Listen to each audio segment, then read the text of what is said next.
Ya, kita terus masuk kepada firman Tuhan. Tema kita pada pagi ini, jangan membuat kebenaran sendiri. Jangan membuat kebenaran sendiri. Mengapa saya mengambil satu topik ini untuk kita sama-sama pelajari pada pagi ini? Sebab dalam prakteknya kehidupan rohani kita, kehidupan kita setiap orang Kristen sehari-harian kita, kadang-kadang kita tidak sadar bahwa kita membuat kebenaran sendiri. Dalam tindakan kita, dalam keputusan yang kita buat, bahkan dalam sesuatu kita menafsirkan firman Tuhan, cenderung kepada pahaman kita, sehingga kita membuat kebenaran sendiri melalui firman Tuhan yang kita pahami. Jadi oleh itu mari kita sama-sama pelajari pada pagi ini mengenai satu topik ini pada pagi ini. Jadi mari kita baca dalam firman Tuhan 1 Samuel pasal 15. Sebenarnya 1 Samuel pasal 15 semua bahagian ini baru kita dapat memahami jalan cerita ini. Jadi saya akan menjelaskannya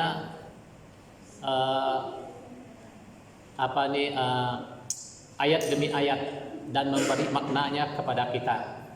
Ya. Kita lihat ayat 1 dan ayat 1 sampai ayat 3. Yaitu kalau kita lihat dalam bagian itu, kita lihat bahwa perintah Tuhan Allah kepada Saul, satu perintah ini. Mari kita baca ayat ini dulu. Ayat 1. Berkatalah Samuel kepada Saul, aku telah diutus Tuhan untuk mengurapi engkau menjadi raja atas Israel, umatnya. Oleh sebab itu dengarkanlah bunyi firman Tuhan. Ayat 2. Beginilah firman Tuhan semesta alam, aku akan membalas apa yang dilakukan orang Amalek kepada orang Israel, karena orang Amalek menghalang-halangi mereka ketika orang Israel pergi dari Mesir. Ayat 3. Jadi pergilah sekarang, kalahkanlah orang Amalek, tupaslah segala yang ada padanya, dan janganlah ada belas kasihan kepadanya. Bunuhlah semuanya, laki-laki maupun perempuan, kanak-kanak maupun anak-anak yang menyusu, lembu maupun domba atau maupun unta, keledai. Unta maupun keledai. Jadi ayat 1, 2, dan 3 adalah perintah Tuhan Allah kepada Raja Saul, sebab dialah raja yang pertama orang Israel. Jadi perintah ini adalah perintah untuk pergi menupaskan orang Amalek dengan tidak ada belas kasihan, baik mati segala yang hidup, baik laki-laki, perempuan, kanak-kanak, anak yang menyusu, mati semua, jangan ada belas kasihan. Semua ternakan mereka, kambing, domba, sapi, semuanya, lembu, keledai, unta, semuanya, bunuh semua. Jangan ambil satu ekor pun. Jangan ambil jarahan apapun yang ada padanya. Itu perintah. Nah, kalau kita lihat dalam konteks orang Israel bagian yang lain, pada waktu orang Israel pergi mengalahkan musuh-musuhnya, dan semua jarahan-jarahan mereka ambil, kambing, lembu, domba mereka ambil. Tetapi dalam bahagian ini, dalam konteks ini, Tuhan menyuruh Raja Saul pergi menupaskan tanpa ada belas kasihan, jangan ambil walau apapun yang ada padanya. Jadi kenapa sampai Tuhan begitu tegas di dalam perintahnya kepada Saul? Kalau kita lihat ini ya, Tuhan memerintah Saul pergi menupaskan segala yang hidup di antara orang Amalek. Sebenarnya Tuhan menuntut ketaatan yang mutlak dari Saul. Harus patuh sepenuhnya, taat sepenuhnya. Jadi ini merupakan ujian kepada diri Saul, sama ada dia patuh, taat, setia kepada perintah Tuhan atau tidak. Jadi merupakan ujian bagi dia, supaya jangan dia tertarik dengan kambing domba mereka, tarik dengan harta benda mereka. Sebab ia merupakan ujian, sebab sudah ada perintah, jangan ada belas kasihan, bunuhlah segala yang hidup, tupaslah segalanya, baik binatang, segalanya hewan mereka bunuh semua. Jadi kita lihat di sini bahwa Tuhan sebenarnya menuntut ketaatan, kesetiaan, kepatuhan yang mutlak daripada Raja Saul. Saudara-saudara, kalau kita lihat dalam kehidupan kekristenan kita ini, semua perintah Tuhan itu harus kita taati, harus kita patuhi sepenuhnya, ya.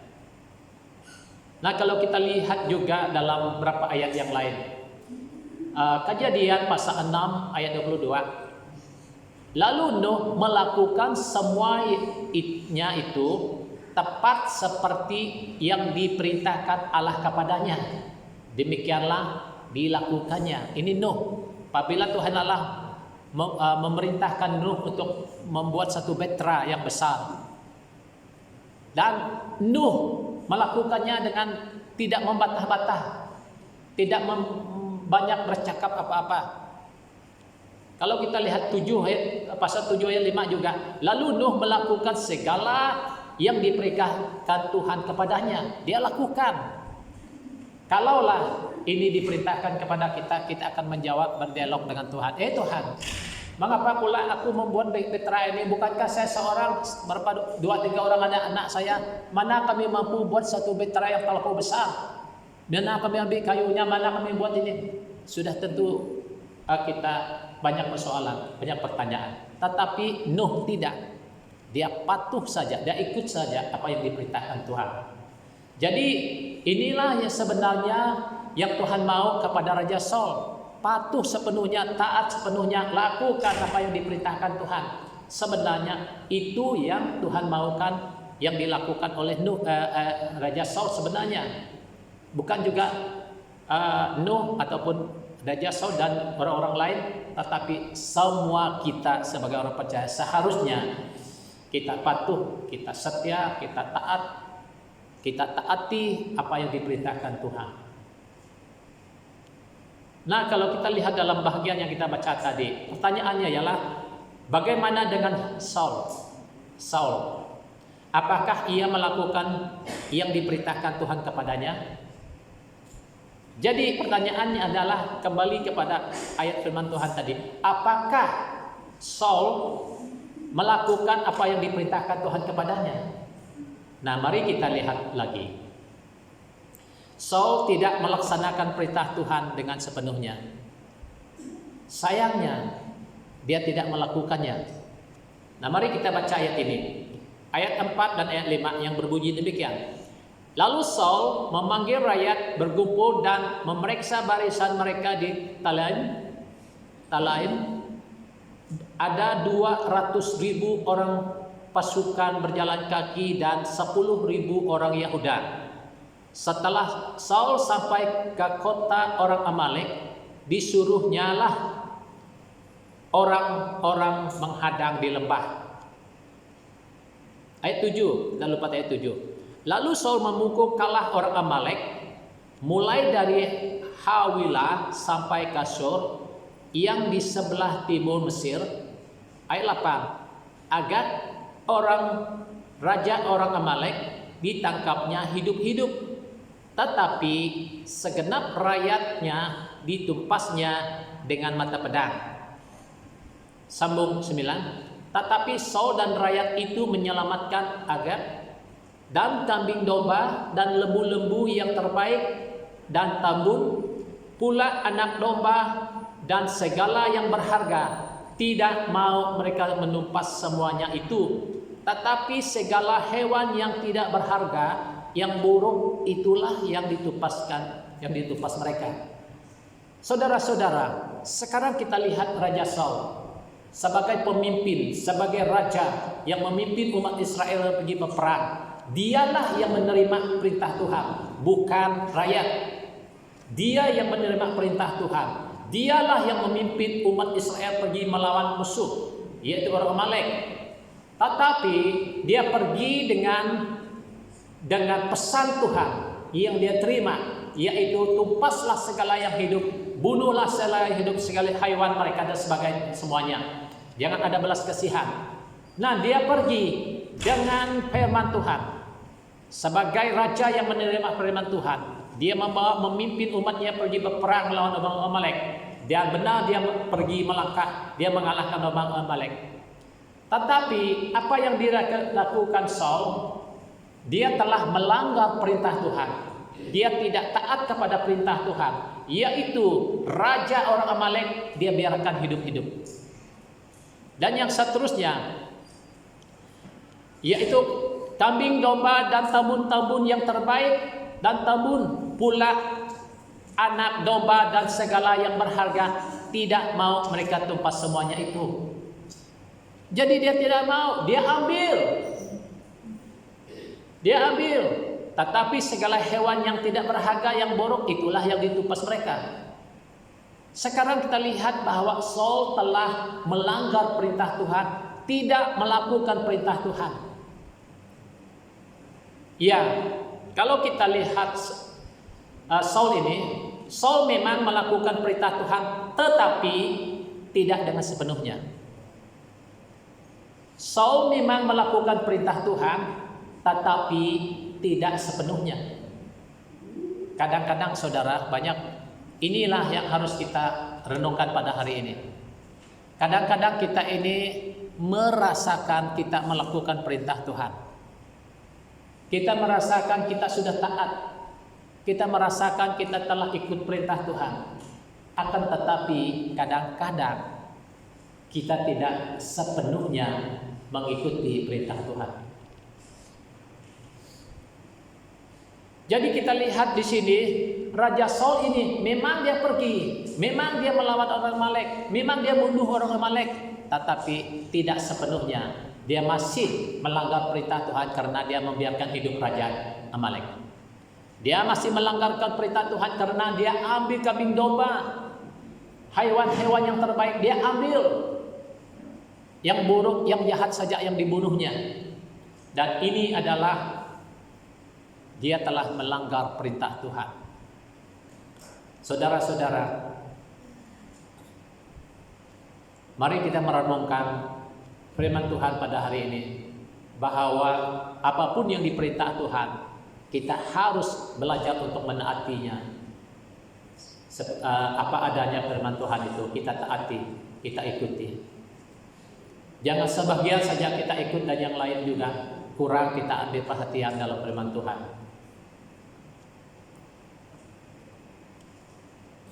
Seterusnya, Tuhan menyesal karena menjadikan Saul raja. Akibatnya, apa akibatnya? Akibatnya Tuhan menyesal. Menyesal kalau saya lihat dalam banyak tafsiran. Dalam bahasa Berita Baik juga dikatakan menyesal. Dalam tafsiran lain versi Borneo, kalau dalam versi Borneo dikatakan Tuhan masuk. Kalau versi dalam bahasa Inggrisnya regret. Kalau versi bahasa Inggrisnya yang lain apa tuh Holy Bible, dan banyak yang saya lihat tafsiran dia semalam, yaitu dia katakan I am sorry because I am sorry, dikatakan saya sorry, bukan regret. Tapi apa sebenarnya dikatakan menyesal di sini? Kalau kita lihat dalam konteks ayat firman Tuhan lain, Tuhan tidak pernah menyesal. Jadi menyesal yang dikatakan di sini adalah satu kekecewaan Tuhan terhadap Saul karena raja yang tidak patuh kepada perintahnya, raja yang dipilihnya, raja yang dilantiknya, raja yang dipilih Tuhan itu sendiri, tetapi tidak mau taat kepada perintah Tuhan. Itu ayat ini seakan-akan Tuhan itu menyesal. Dia kecewa begitu. Saudara-saudara, tahukah kita bahwa setiap orang percaya ini, saya percaya bahwa kita ini semuanya adalah dipanggil Tuhan. Betul atau tidak? Kita semua ini dipanggil Tuhan untuk keluar dari hidup lama kita. Akan tetapi, kalau kita tidak patuh kepada firman Tuhan, Tuhan juga kecewa dalam kehidupan kita. Tuhan juga tidak senang dengan kita kalau kita tidak benar-benar patuh taati firman Tuhan. Seperti apa yang dilakukan oleh Saul. Nah, mari kita baca ayat ini dulu. Ayat 10. Lalu datanglah firman Tuhan kepada Saul demikian. Aku menyesal karena aku telah menjadikan Saul sebagai raja, sebab ia telah berbalik daripada aku dan tidak melaksanakan perintahku. Maka sakit hatilah Samuel dan ia berseru-seru kepada Tuhan semalam-malaman. Dikatakan di sini, kita lihat ayat ini, sebab ia telah berbalik daripadaku dan tidak melaksanakan firmanku. Itulah sebabnya ayat 11 mengatakan, aku menyesal karena aku telah menjadikan Saul. Kalau bahasa Borneo-nya dikatakan, aku menyesal karena telah melantik Saul. Melantik Saul menjadi raja Israel. Menjadi raja. Sebab ia telah berbalik daripadaku dan tidak melaksanakan firmanku. Maka Samuel, Nabi Samuel yang adalah dipakai Tuhan untuk mengurapi Raja Saul menjadi raja, dia kecewa, dia berseru-seru, dia sakit hati karena sikap Saul ini, perbuatan Saul ini tidak setia kepada Tuhan. Semalam-malaman dia berdoa kepada Tuhan. Ayat 12, kita sambung ayat ini. Ayat 12 berbunyi demikian. Lalu Samuel bangun pagi-pagi untuk bertemu dengan Saul. Ya. Jadi setelah itu dia pagi-pagi dia pergi bergegas untuk pergi bertemu dengan Saul. Ayat yang ke-13. Ketika Samuel sampai kepada Saul, berkatalah Saul kepadanya, diberkatilah kiranya engkau oleh Tuhan. Aku telah melaksanakan firman Tuhan. Wow, dia katakan, diberkatilah engkau oleh Tuhan. Aku telah melaksanakan firman Tuhan. Ini kata Raja Saul. Aku telah melaksanakan firman Tuhan. Tetapi Tuhan berkata kepada Samuel tadi, ayat yang sebelumnya kita baca tadi, Tuhan menyesal karena Saul tidak melaksanakan perintahnya. Tetapi Saul pula mengatakan, aku telah melaksanakan firman Tuhan. Dia merasakan bahwa dia telah melakukan perintah Tuhan. Tetapi di mata Tuhan dia melanggar. Di mata Tuhan dia tidak melakukan perintah Tuhan. Kadang-kadang kita ini merasakan kita hidup ini benar, merasakan diri kita benar, merasakan kita ini orang yang taat, orang melakukan perintah Tuhan.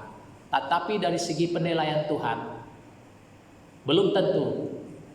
Kalau masih ada celah-celah dalam kehidupan kita, kalau kita tidak melakukan perintah Tuhan itu sejujur-jujurnya, tidak menaati perintah Tuhan itu sepenuhnya, walaupun dari segi kita berpikir bahwa kita melaksanakan perintah Tuhan, seperti Raja Saul. Raja Saul mengatakan, aku telah melakukan perintah Tuhan, tetapi Tuhan berkata dia tidak melakukan perintahku. Jadi oleh itu saudara-saudara, di sini yang kita lihat bahwa banyak sekali kita berpikir seperti Raja Saul. Jadi oleh itu, itulah sebabnya Tuhan Samuel sekali lagi untuk menegur kesalahannya. Ayat 14. Tetapi kata Samuel, kalau begitu, apakah bunyi kambing domba yang sampai ke telingaku dan bunyi lembu-lembu yang kudengar? Ini Tuhan, hamba Tuhan yang luar biasa. Saul dan orang-orangnya pergi berperang, tetapi Samuel tidak menyertai mereka. Dia boleh mendengar kambing domba di telinganya. Dia boleh mendengar lembu-lembu di telinganya. Menandakan bahwa ada satu perkara yang tidak baik dilakukan oleh Saul, yaitu dia telah melanggarkan perintah Tuhan. Karena kambing domba yang dia dengar itu adalah yang diselamatkan oleh Saul. Yang sebenarnya harus ditumpaskan itu perintah Tuhan. Itu sebabnya dia menjawab Saul. Tetapi kata Samuel, kalau begitu apakah bunyi kambing domba yang sampai ke telingaku dan bunyi lembu-lembu yang kudengar, katanya. Tidak ada yang dapat dirahasiakan dari seorang hamba Tuhan seperti Samuel. Tidak ada yang dapat disembunyikan. Dia berusaha untuk menyembunyikan perbuatannya. Saul berusaha untuk menyembunyikannya dengan alasan, aku telah melakukan perintah Tuhan. Tetapi Samuel tahu. Tapi Tuhan telah memberitahukan kepada dia bahwa Tuhan menyesal.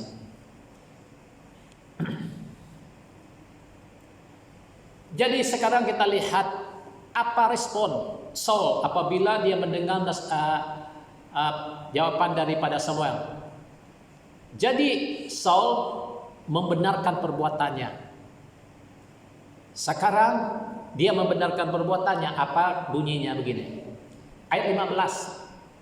Jawab Saul, semuanya itu dibawa daripada orang Amalek, sebab rakyat menyelamatkan kambing domba dan lembu-lembu yang terbaik dengan maksud untuk mempersembahkan korban kepada Tuhan Allahmu, tetapi selebihnya telah kami tumpas.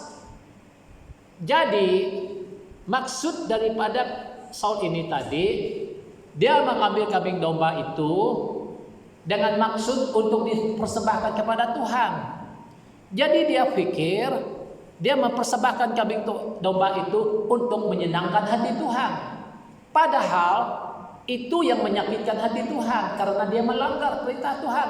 Sebab tadinya Tuhan sudah berkata bahwa tumpaslah segala hewan mereka, tumpaslah kambing domba, sapi, keledai, unta mereka, tumpas semua, jangan biarkan yang hidup. Tapi sekarang dia mau menyenangkan hati Tuhan dengan maksud untuk membawakan kambing domba itu untuk dipersembahkan kepada Tuhan. Saudara-saudara, banyak orang Kristen juga seperti ini.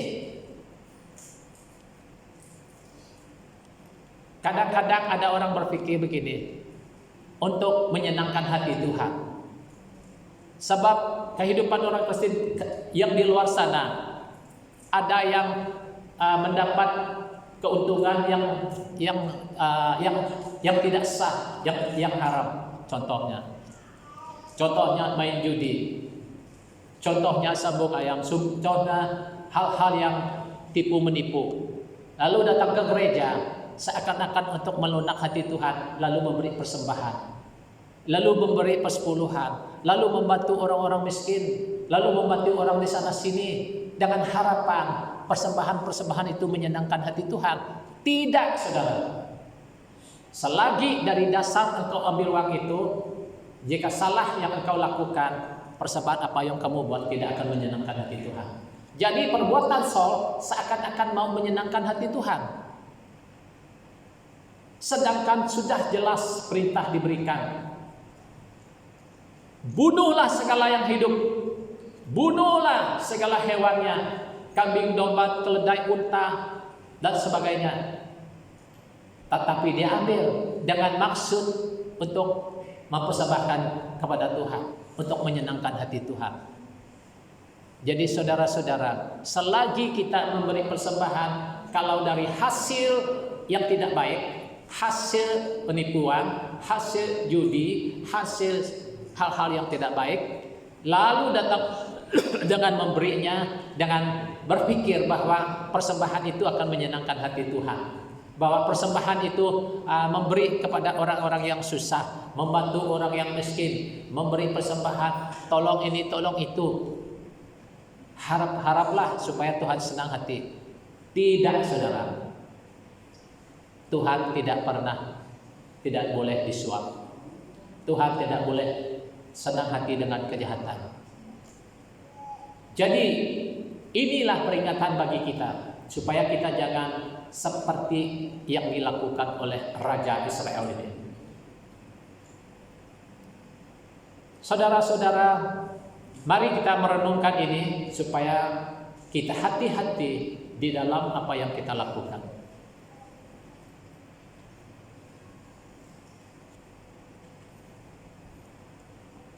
Seterusnya, sekali lagi teguran keras Samuel kepada Saul di atas pelanggaran dosanya. Karena dia membela dirinya. Dia membela dirinya, dia membenarkan perbuatannya. Oh begini bah, begitu bah, begitu bah. Orang Kristen ini terlalu banyak alasan membenarkan perbuatannya. Seperti Saul memberi alasan. kan saya ambil kambing domba ini untuk mempersembahkan kepada Tuhan. Alasannya, banyak orang Kristen ini banyak alasan, banyak membuat kebenarannya sendiri. Banyak orang Kristen membuat kebenarannya sendiri. Contohnya, tidak salah bah minum itu. Tidak salah bah. Dia sendiri yang mengatakan tidak salah. Tapi firman Tuhan sudah katakan, janganlah kamu mabuk oleh anggur. Tuhan sudah jelas mengatakan, sebab fitnah, pemburi dan pelacur dan pemabuk tidak akan masuk dalam kerajaan surga. Sudah jelas. Tetapi orang Kristen mendebalingkan perkataannya, lalu berkata, tidak salah bah. Tidak salah. Dia sendiri yang mengatakan tidak salah. Firman Tuhan sudah katakan salah. Tapi banyak orang Kristen mengatakan tidak salah bah. Minum sikit-sikit tidak salah. Tapi akhirnya dari sikit-sikit itulah orang Kristen menjadi pemabuk. Tidak salah bah saya main tiket 4D bah. Itu uang saya, bukan uang orang lain. Dia membenarkan sendiri, membuat kebenarannya sendiri. Tidak salah bah saya main judi. Tidak salah bah saya main tiket 4D. Bukan saya curi uang orang, bukan saya pakai uang orang, pakai uang saya sendiri. Apa salahnya? Buat alasan sendiri, membenarkan kebenarannya sendiri. Jadi saudara-saudara, inilah sikap perangai Saul yang harus dielakkan oleh orang Kristen. Jangan coba-coba mau membuat alasan sendiri. Jangan coba-coba membuat kebenaranmu sendiri. Di dalam tindakanmu, dalam keputusanmu, dalam tindakanmu.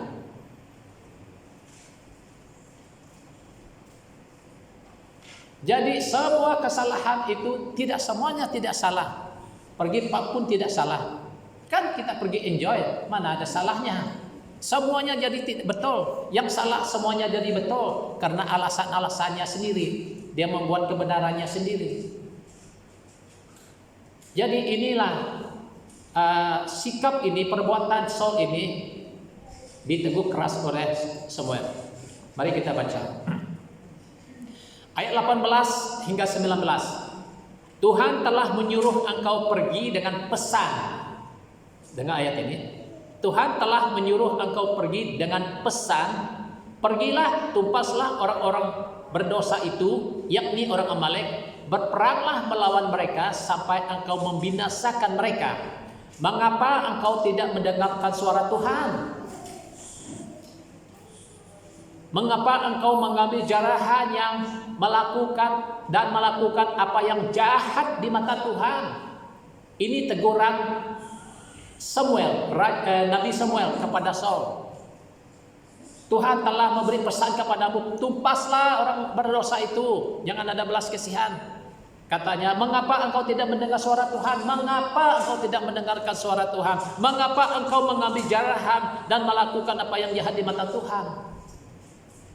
Ini teguran.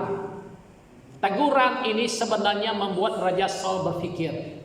Teguran ini sebetulnya membuat Saul menyesal dan bertobat seperti Raja Daud. Apabila dosanya ditegur, langsung dia berpuasa, dia berdoa, dia menangis. Bahkan dia sanggup dihukum Tuhan atas perbuatannya. Tetapi Saul, setelah dosanya, kesalahannya ditegur, apa yang dikatakannya? Mari kita lihat apa yang dikatakan Saul lagi. Saul sekali lagi membenarkan perbuatannya. Nah sekarang dia masih lagi membenarkan perbuatannya, membela, merasa dia benar, tindakannya betul. Dengan alasan yang seperti ini, saya yang benar, firman Tuhan yang salah. Kira-kira begitu. Saya yang benar, firman Tuhan yang salah. Sekali lagi, Saul membenarkan perbuatannya. Dia merasakan dia benar. Ayat 20-21 kita baca. Lalu kata Saul kepada Samuel, aku memang mendengar suara Tuhan. Kita dengar bunyinya. Aku memang mendengar suara Tuhan dan mengikuti jalan yang disuruh Tuhan kepadaku. Dan kita lihat sambung apa yang dikatakan.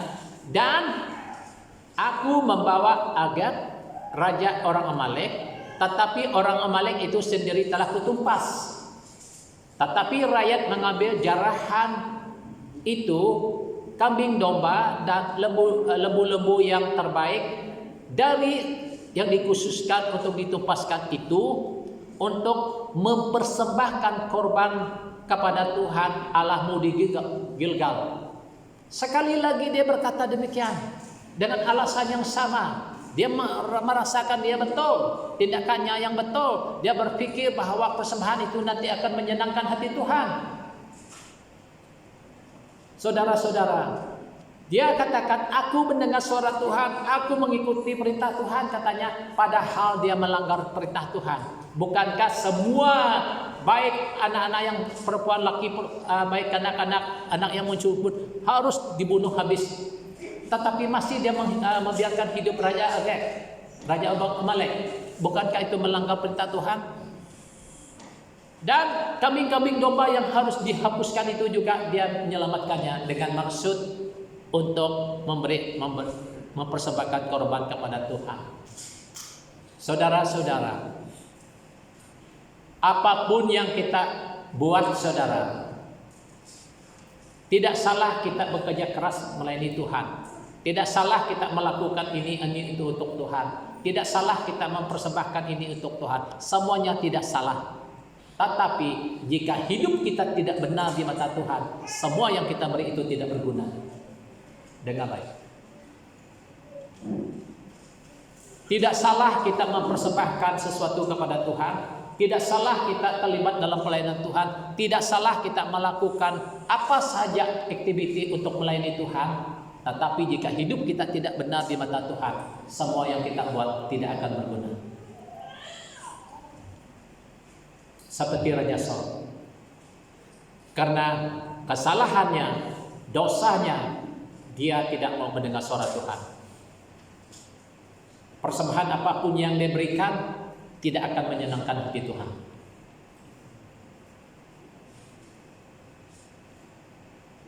Jadi saudara-saudara, inilah yang kita lihat bahwa Saul ini selalu mau mendirikan kebenarannya sendiri, membuat kebenarannya sendiri.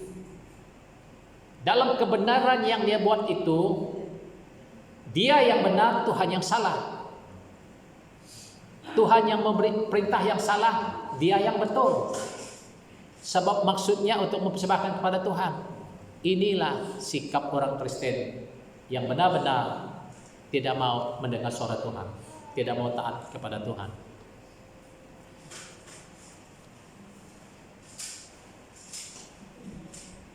Tuhan menolak Saul sebagai raja. Jadi akibat ketidakketaatan Saul, akibat ketidakkepatuhan Saul terhadap firman Tuhan, dan akhirnya Tuhan menolak dia sebagai raja Israel. Ayat 23b, karena engkau telah menolak firman Tuhan, maka ia telah menolak engkau sebagai raja. Sekarang kita lihat kedegilan Saul.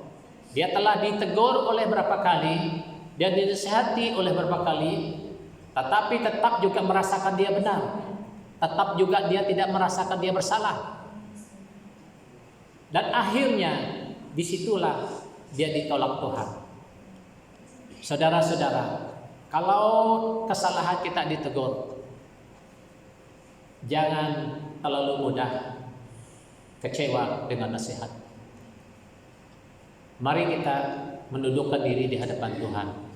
Tuhan, saya minta ampun Tuhan, saya yang bersalah. Saya minta ampun Tuhan, saya bersalah. Mari kita merendahkan diri kita di hadapan Tuhan. Jangan pernah merasakan kita benar. Jangan pernah merasakan kita melakukan yang benar. Tetapi bagi saya secara pribadi, saya sudah melayani kurang lebih 20 tahun. Bagi saya, pelayanan saya untuk Tuhan terlalu kecil kalau dibandingkan keselamatan yang Tuhan berikan kepada saya. Tidak dapat saya bayar walau apapun pengorbanan saya. Terlalu kecil. Tidak ada yang boleh saya banggakan. Tidak ada yang boleh saya merasa saya sudah melakukan firman Tuhan. Bagi saya terlalu kecil.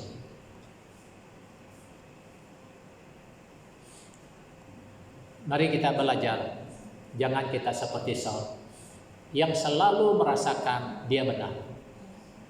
Dia selalu merasakan dia menaati Tuhan, melakukan perintah Tuhan. Tetapi sebenarnya dia tidak melakukan perintah Tuhan. Alasan Saul tidak mengikuti perintah Tuhan karena dia takut kepada rakyat, karena itu ia mengabulkan permintaan mereka. Jadi sekarang kita lihat. Sekarang alasannya pergi Allah lain lagi. Tadi alasannya dengan maksud untuk persembahkan kepada Tuhan, kambing-kambing domba dan ini tadi. Tetapi sekarang apabila Samuel mengatakan bahwa Tuhan telah menolak dia sebagai raja, baru dia beri alasan yang lain lagi. Kita baca ayat ini, ayat 24. Berkatalah Saul kepada Samuel, aku telah berdosa sebab telah ku langkahi titah Tuhan dan perkataanmu. Tetapi aku takut kepada rakyat, karena itu aku mengabulkan permintaan mereka.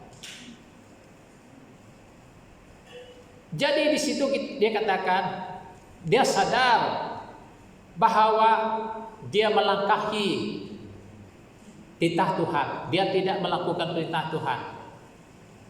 Tetapi dengan alasan, aku takut kepada rakyat, karena itu aku mengabulkan permintaan mereka. Jadi alasannya sekarang bukan lagi untuk mempersembahkan korban kepada Tuhan, tetapi dia arah kepada rakyatnya. Banyak kali kadang-kadang pemimpin, banyak kali orang-orang menyalahkan orang lain. Jangan pernah menyalahkan orang lain di atas kesalahanmu sendiri. Ini Raja Saul. Sekarang dia yang melakukan kesalahan, rakyat yang dipersalahkannya. Aku takut kepada rakyat, itulah aku mengabulkan doa mereka. Jadi dalam bunyi perkataan Saul di sini, dia takut kepada manusia, bukan takut kepada Tuhan. Kalau kita ini manusia ini takut kepada manusia, tetapi bukan takut kepada Tuhan, terlalu mudah kita jatuh dalam dosa. Kalau kita tidak takut kepada Tuhan, manusia hanya selalunya takut kepada manusia. Saul takut kepada manusia, itu rakyatnya, sedangkan dia adalah raja. Sepatutnya raja yang takut kepada dia, rakyat yang takut kepada dia sebab dia raja. Tetapi dia yang takut kepada rakyat sehingga dia mengabulkan permintaan rakyat. Tetapi tidak takut kepada Tuhan yang memberi perintah. Jadi saudara-saudara, jangan kita berbagai-bagai alasan untuk membenarkan diri untuk menyalahkan orang lain.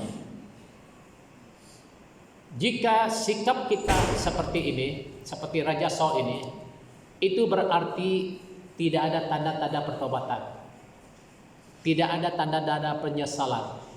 Kalau kita lihat ayat 25 lagi, 26, 27, panjang ayat ini tapi saya tak cukup kutipnya semua.